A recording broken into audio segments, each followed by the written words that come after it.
ನಮಸ್ಕಾರ ವೀಕ್ಷಕರೇ, ನಿಮಗೆಲ್ಲರಿಗೂ ನನ್ನ ಯೂಟ್ಯೂಬ್ ಚಾನಲ್ಗೆ ಸ್ವಾಗತ. ನಿನ್ನೊಲವಿನ ಆಸರೆಯಲ್ಲಿ ಭಾಗ 175. ಸಾನು. I can't wait.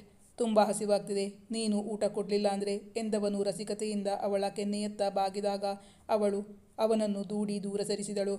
ಅವನ ತುಂಟ ಕೈಗಳು ಮಾತ್ರ ಸುಮ್ಮನಿರಲಿಲ್ಲ. ಏನು ಮಾಡ್ತೀನಿ ಅಂತ ಹೇಳಲೇಬೇಕಾ ಚಿನ್ನ?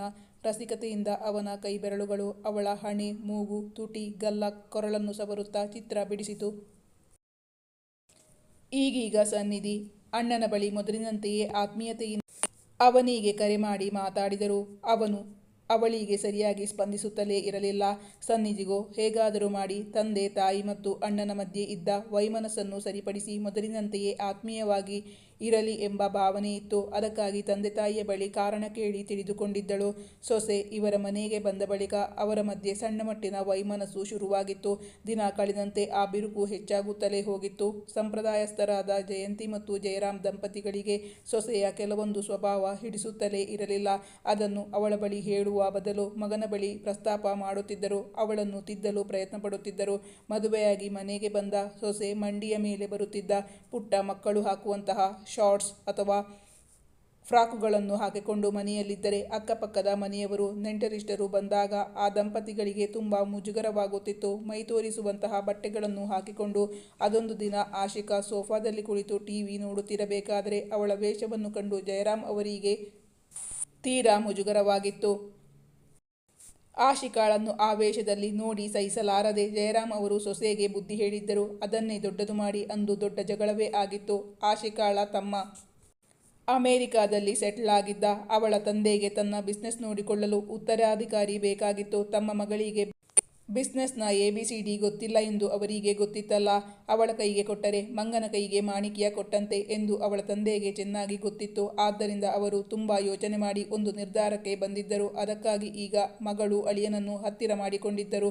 ಆಶಿಕಾಳ ತಾಯಿ ತೀರಿಹೋದ ಬಳಿಕ ಮಗಳು ಮತ್ತು ಅಳಿಯನನ್ನು ತಮ್ಮ ಬಿಸ್ನೆಸ್ನಲ್ಲಿ ಇನ್ವಾಲ್ವ್ ಮಾಡಿಕೊಂಡಿದ್ದರು ಅವಳಪ್ಪ. ಅದು ಅವರಿಬ್ಬರಿಗೂ ಮಲಗುವವರಿಗೆ ಹಾಸಿಗೆ ಹಾಸಿಕೊಟ್ಟಷ್ಟೇ ಸಂತಸವಾಗಿತ್ತು. ಈಗ ತಂಗಿ ಮೇಲಿನಿಂದ ಮೇಲೆ ಕರೆ ಮಾಡಿ ತನ್ನೊಂದಿಗೆ ಮಾತುಕತೆ ಮಾಡುತ್ತಿರುವುದು ಅಲೋಕ್ಗೆ ಸ್ವಲ್ಪವೂ ಹಿಡಿಸುತ್ತಲೇ ಇರಲಿಲ್ಲ. ಇಂದು ಸನ್ನಿಧಿ ಕಾಲ್ ಮಾಡಿದಾಗ, ಯಾಕೆ ನನಗೆ ಕಾಲ್ ಮಾಡಿದ್ದು? ನಿಮ್ಮ ಅಪ್ಪ ಅಮ್ಮನನ್ನು ನೋಡ್ಕೊಳ್ಳೋಕೆ ನಿನ್ನ ಕೈಯಲ್ಲಿ ಆಗ್ತಾ ಇಲ್ಲ ಅಂತಾನ? ಅಸಮಾಧಾನದಿಂದಲೇ ಸನ್ನಿಧಿಯನ್ನು ಪ್ರಶ್ನಿಸಿದ್ದ ಅಲೋಕ್. ಅಣ್ಣನ ಪ್ರಶ್ನೆ ಅವಳಿಗೆ ಒಂದಿನಿತೂ ಹಿಡಿಸಿರಲಿಲ್ಲ. ಆದರೂ ಸಮಾಧಾನದಿಂದಲೇ, ಹಾಗಲ್ಲ ಕಣೋ, ಎಲ್ಲರೂ ಹೊಂದಿಕೊಂಡು ಹೋದರೆ ಸಂಸಾರ ಸುಖವಾಗಿ ಸುಂದರವಾಗಿರುತ್ತೆ ಅನ್ನೋದು ನನ್ನಾಸೆ. ಹೌದು, ನಿಮ್ಮೆಲ್ಲರ ಕಣ್ಣಿಗೆ ನಾನೇ ತಪ್ಪಿತಸ್ಥನ ಹಾಗೆ ಕಾಣ್ತೀನಿ. ಆದರೆ ಒಂದು ನೆನಪಿಟ್ಕೋ, ಎರಡು ಕೈ ಸೇರಿದರೆ ಮಾತ್ರ ಚಪ್ಪಾಳೆ ಆಗೋದು. ಮೊದಲು ನಾವು ಚಿಕ್ಕವರಿದ್ದಾಗ ಅಪ್ಪ ಅಮ್ಮ ಹೇಳಿದ ಹಾಗೆ ಕೇಳ್ಕೊಂಡು ಹಳ್ಳಿಗುಗ್ಗು ಥರ ಬೆಳೆದಿದ್ದೀವಿ.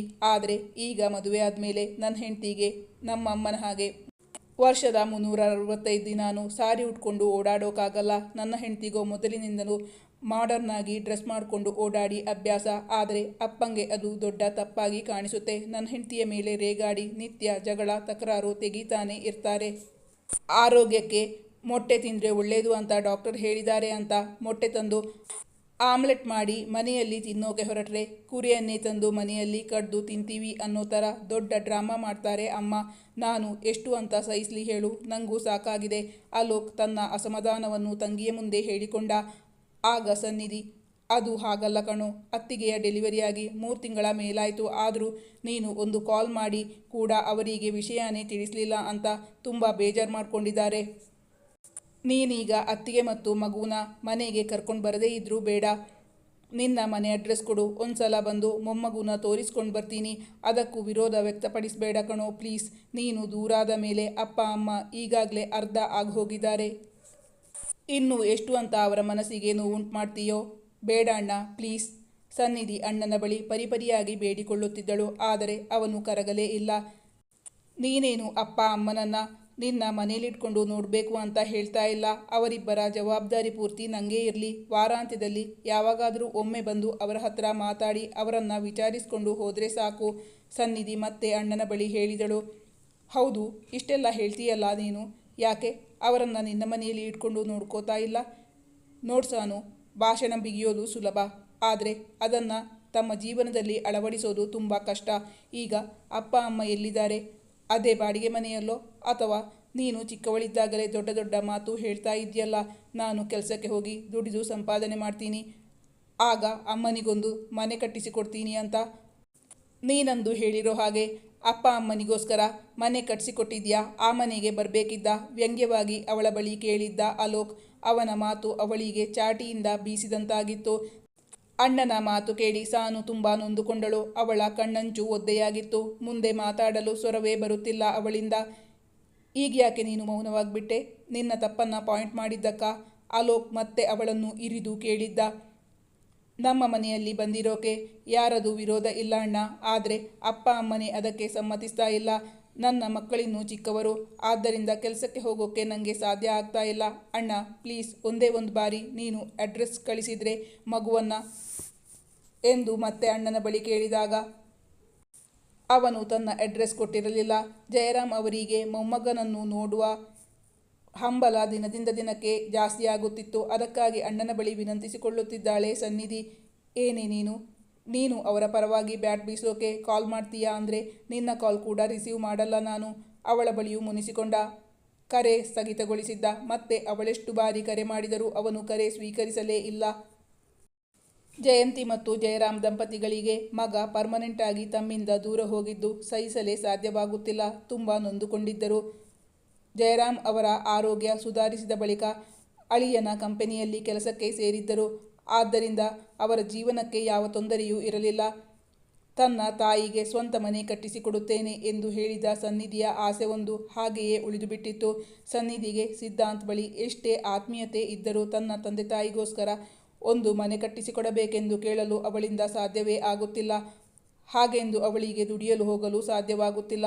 ಬಹುಶಃ ತನ್ನ ಈ ಆಸೆಯಾಗಿ ಉಳಿಯುತ್ತೇನೋ ಎಂದಂದುಕೊಂಡಿದ್ದಾಳೆ ಸನ್ನಿಧಿ. ಹಾಗಂದಾಗ ಅವಳ ಕಣ್ಣಂಚು ಒದ್ದೆಯಾಗಿ ಕಂಬನಿ ಜಿನುಗಲಾರಂಭಿಸಿತು. ಅವಳು ಅತ್ತು ಮನಸ್ಸು ಹಗುರ ಮಾಡಿಕೊಂಡು ರೂಮ್ನಿಂದ ಹೊರಬಂದಾಗ ಕುಸುಮ ಅವರು ಅವಳಿಗೆ ಎದುರಾಗಿದ್ದರು. ಸೊಸೆಯ ಸಪ್ಪೆ ಮುಖವನ್ನು ಕಂಡು ತಕ್ಷಣವೇ ಪ್ರಶ್ನೆ ಮಾಡಿದ್ದರು. ಯಾಕೆ ಸಾನು, ಮುಖ ಸಪ್ಪಗಾಗಿದೆ? ಏನಾಗ್ತಿದೆ ನಿಂಗೆ? ಆರೋಗ್ಯವಾಗಿದ್ದಿ ತಾನೆ? ಮತ್ತೆ ಕಣ್ಣೆಲ್ಲ ಕೆಂಪಗಾಗಿದೆ, ಮೂಗಿನ ತುದಿ ಕೂಡ ಕೆಂಪಗಾಗಿದೆಯಲ್ಲೇ. ಜ್ವರಗಿರ ಏನಾದರೂ ಇದೆಯಾ? ಕೋಲ್ಡ್ ಆಗಿದೆಯಾ ನಿಂಗೆ ಎಂದು ಪ್ರೀತಿಯಿಂದ ಅವಳ ಹಣೆ ಕತ್ತು ಮುಟ್ಟಿ ನೋಡಿದರು ಕುಸುಮ. ಇಲ್ಲ, ಮೈ ಬೆಚ್ಚಗಿಲ್ಲ. ಅಂದರೆ ನೀನು ಅತ್ತಿದ್ದೀಯಾ ಅನಿಸುತ್ತೆ ನನಗೆ. ಯಾಕೆ, ಏನಾಯಿತು?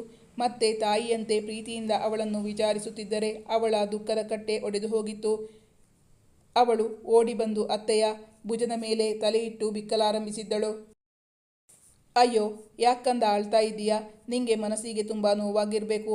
ಯಾವ ವಿಷಯಕ್ಕೆ ಹೇಳು? ಹೊಟ್ಟೆ ನೋವೇನಾದರೂ ಇದೆಯೇನೆ? ಮತ್ತೆ ಪ್ರಶ್ನಿಸಿದ್ದರು. ಅದಕ್ಕೂ ಅವಳಿಂದ ಯಾವ ಉತ್ತರವೂ ಬಂದಿರಲಿಲ್ಲ. ಬದಲಾಗಿ ಕಣ್ಣೀರು ಅವರ ಭುಜವನ್ನು ಒದ್ದೆ ಮಾಡುತ್ತಿತ್ತು. ಕುಸುಮ ಅವರು ಮೃದುವಾಗಿ ಅವಳನ್ನು ಅಪ್ಪಿ ಅವಳ ಬೆನ್ನು ನೇವರಿಸುತ್ತಿದ್ದರು. ಅಳ್ಬೇಡ ಕಂದ, ಮಕ್ಕಳಿಗೆ ಹಲ್ಲು ಬರ್ತಾ ಇದೆ. ಅವರೇನಾದರೂ ಕಚ್ಚಿಬಿಟ್ರಾ? ನೋವಾಗ್ತಿದ್ಯಾ? ನೋಡ, ಎಲ್ಲಿ ತೋರಿಸು. ಅದಕ್ಕೆ ಇಲ್ಲ ಎಂದು ತಲೆ ಅಡ್ಡಡ್ಡ ಆಡಿಸಿದಳು ಸನ್ನಿಧಿ. ವೇದಾಂತ್ ಇನ್ನೂ ಮನೆಗೆ ಬಂದಿರಲಿಲ್ಲ.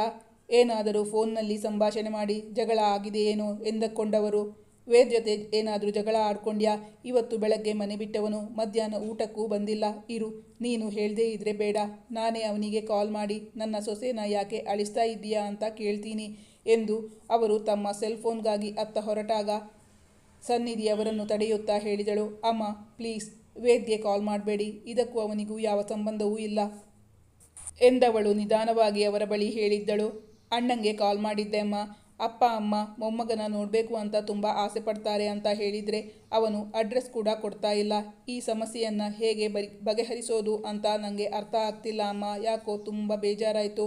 ಪ್ಲೀಸ್ ಅಮ್ಮ, ನಿಮ್ಮ ಮಗ ಬಂದಾಗ ಅವರ ಹತ್ರ ಏನು ಹೇಳೋಕೆ ಹೋಗಬೇಡಿ. ಮತ್ತೆ ಸನ್ನಿಧಿ ಆ ವಿಷಯಕ್ಕೆ ನೊಂದುಕೊಳ್ಳುವುದು ಅವನಿಗೆ ಇಷ್ಟವೇ ಇರಲಿಲ್ಲ. ಅದಕ್ಕಾಗಿ ಹೇಳಿದ್ದಳು ಸನ್ನಿಧಿ.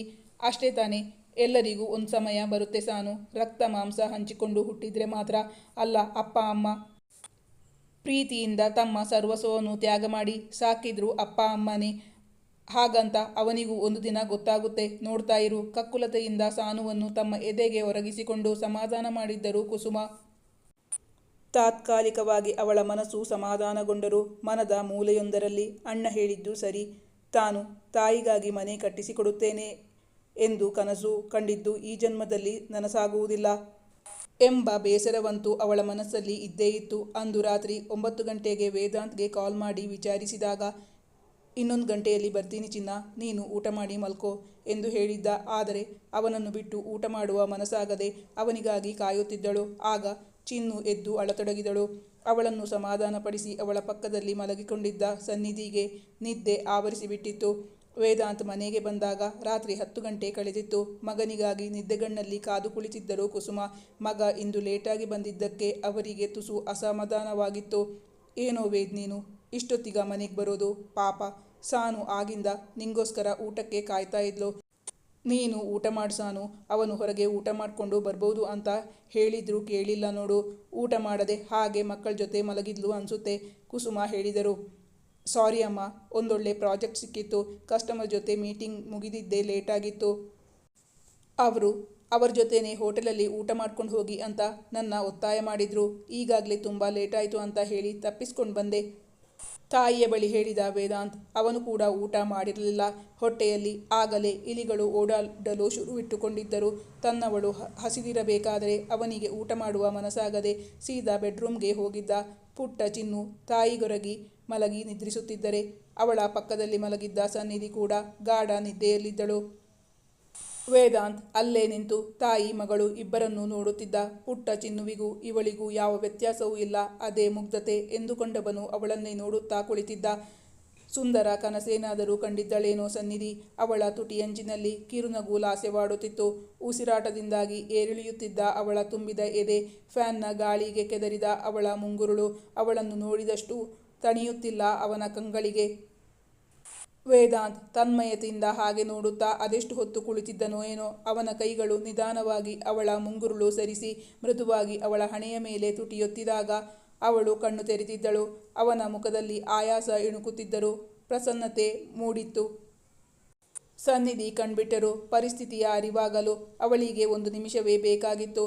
ಸಾರಿ ಮೇಡಮ್, ನಿಮ್ಮ ನಿದ್ದೆ ಹಾಳು ಮಾಡಿದ್ನೋ ಏನೋ, ಆದರೆ ಹೊಟ್ಟೆ ಹಸಿವಿನಿಂದ ತಾಳ ಹಾಕೋಕೆ ಶುರು ಮಾಡಿಬಿಟ್ಟಿದೆ. ಬೇಗ ಬಾ, ಊಟ ಮಾಡೋಣ ಅವನು ನಾಟಕೀಯವಾಗಿಯೇ ಹೇಳಿದ್ದ. ಸನ್ನಿಧಿಗೆ ನಿದ್ದೆಯ ಅಮಲು ಇನ್ನೂ ಬಿಟ್ಟಿರಲಿಲ್ಲ. ಓ, ನಾನು ಮಗಳ ಜೊತೆ ಮಲಗಿ ಅಲ್ಲೇ ನಿದ್ದೆ ಮಾಡಿಬಿಟ್ನಾ? ನೀನು ಬಂದು ಎಷ್ಟೊತ್ತಾಯಿತು? ತುಂಬ ಹೊತ್ತಾಯ್ತಾ? I am sorry. ಅರೆನಿದ್ದೆಯಿಂದ ಎದ್ದವಳಿಗೆ ತಕ್ಷಣವೇ ಏಳಲಾಗಲಿಲ್ಲ. ಸಾನು, ಐ ಕಾಂಟ್ ವೇಟ್ ಅವನು ಮಾರ್ಮಿಕವಾಗಿ ಹೇಳಿದಾಗ ಅವಳು ಬಂದ ಆಕಳಿಕೆಯನ್ನು ತಡೆಯುತ್ತಾ ನಿಧಾನವಾಗಿ ಎದ್ದು ಕುಳಿತಳು. ವೇದಾಂತ್ ಅವಳತ್ತ ನೋಡಿ ಕಣ್ಣು ಹೊಡೆಯುತ್ತಾ ಹೇಳಿದ. ತುಂಬ ಹಸಿವಾಗ್ತಾ ಇದೆ ಸಾನು, ನೀನು ಊಟ ಕೊಡಲಿಲ್ಲ ಅಂದರೆ ಎಂದವನು ರಸಿಕತೆಯಿಂದ ಅವಳ ಕೆನ್ನೆಯತ್ತ ಬಾಗಿದಾಗ ಅವಳು ಅವನನ್ನು ದೂರ ಸರಿಸಿದಳು. ಈಗ ತಾನೇ ಚಿನ್ನು ನಿದ್ದೆ ಹೋಗಿದ್ದಾಳೆ, ಇನ್ನು ಎದ್ರೆ ಅವಳನ್ನು ಸಂಭಾಳಿಸೋಕೆ ನನ್ನ ಕೈಯಲ್ಲಾಗಲ್ಲ ಎಂದು ಅವನನ್ನು ಅಲ್ಲಿಂದ ಹೊರಡಿಸಿಕೊಂಡು ಊಟಕ್ಕಾಗಿ ಹೊರಟಿದ್ದಳು ಸನ್ನಿಧಿ. ಮಗ ಮನೆಗೆ ಬರುತ್ತಲೇ ನೆಮ್ಮದಿಯಿಂದ ನಿದ್ದೆ ಮಾಡಲು ಹೊರಟಿದ್ದರು ಕುಸುಮ. ಇಬ್ಬರು ಊಟ ಮುಗಿಸಿ ಬಂದಾಗ ಸಾನು, ಬೇರೆ ಹೆಂಡತಿಯರಾದರೆ ಲೇಟಾಗಿ ಬಂದ ಗಂಡಂಗೆ ಸರಿಯಾಗಿ ಕ್ಲಾಸ್ ತಗೋತಾರೆ. ಆ ವಿಷಯದಲ್ಲಿ ನಾನಂತೂ ಪುಣ್ಯಶಾಲಿ ಎನ್ನುತ್ತಾ ಅವಳನ್ನು ಬರಸೆಳೆದಾಗ ಅವಳ ಮುಖ ಅವಳು ಮುಡಿದಿದ್ದ ಕೆಂಗುಲಾಬಿಯಷ್ಟೇ ಕೆಂಪೇರಿತ್ತು. ಸಾಕು ವೇದಾಂತ್, ಸುಮ್ಮನಿರು. ಊಟ ಮಾಡಿ ಹೊಟ್ಟೆ ತುಂಬಿದ ಮೇಲೂ ನನ್ನನ್ನೇ ನುಂಗೋ ಹಾಗೆ ಯಾಕೆ ನೋಡ್ತೀಯಾ? ಅವಳು ನಸು ಮುನಿಸಿನಿಂದ ಕುಡಿನೋಟ ಬೀರುತ್ತಾ ಹೇಳಿದಾಗ ಅವನ ತುಂಟ ಕೈಗಳು ಸುಮ್ಮನಿರಲಿಲ್ಲ. ಅವನ ಕಣ್ಣುಗಳು ಮಿಂಚಿದವು. ಯಾಕೆ ಅಂತ ಹೇಳಲೇಬೇಕಾ ಚಿನ್ನ ಎನ್ನುತ್ತಾ ರಸಿಕತೆಯಿಂದ ಅವನ ಕೈ ಬೆರಳುಗಳು ಅವಳ ಹಣೆ, ಮೂಗು, ತುಟಿ, ಗಲ್ಲ, ಕೊರಳನ್ನು ಸವರುತ್ತಾ ಅಲ್ಲೆಲ್ಲ ಪ್ರೇಮದ ಚಿತ್ರ ಬಿಡಿಸತೊಡಗಿತ್ತು. ವೀಕ್ಷಕರೇ, ಸದ್ಯದಲ್ಲೇ ಈ ಕಥೆಯನ್ನು ಮುಗಿಸೋಣ ಅಂತ ಇದ್ದೀನಿ. ಆದಷ್ಟು ಹೆಚ್ಚಿನ ಸಂಖ್ಯೆಯಲ್ಲಿ ಕಮೆಂಟ್ ಮಾಡಿ ತಿಳಿಸೋದನ್ನು ಮರಿಬೇಡಿ. ಈ ಕಥೆಯ ಮುಂದಿನ ಭಾಗ ಮುಂದಿನ ಸಂಚಿಕೆಯಲ್ಲಿ ಮುಂದುವರಿಯುವುದು. ವೀಕ್ಷಕರೇ, ನಾನು ಹಾಕೋ ಕಥೆಗಳು ನಿಮಗೆ ಇಷ್ಟವಾಗಿದ್ದಲ್ಲಿ ನನ್ನ ಚಾನಲನ್ನು ಸಬ್ಸ್ಕ್ರೈಬ್ ಮಾಡಿ, ನನ್ನ ವಿಡಿಯೋವನ್ನು ಲೈಕ್ ಮಾಡಿ, ನಿಮ್ಮ ಆಪ್ತರಿಗೆ ನನ್ನ ವಿಡಿಯೋವನ್ನು ಶೇರ್ ಮಾಡಿ, ನಿಮ್ಮ ಅನಿಸಿಕೆ ಅಭಿಪ್ರಾಯಗಳನ್ನು ಕಮೆಂಟ್ ಮಾಡಿ ತಿಳಿಸೋದರ ಮೂಲಕ ನನಗೆ ಬೆಂಬಲ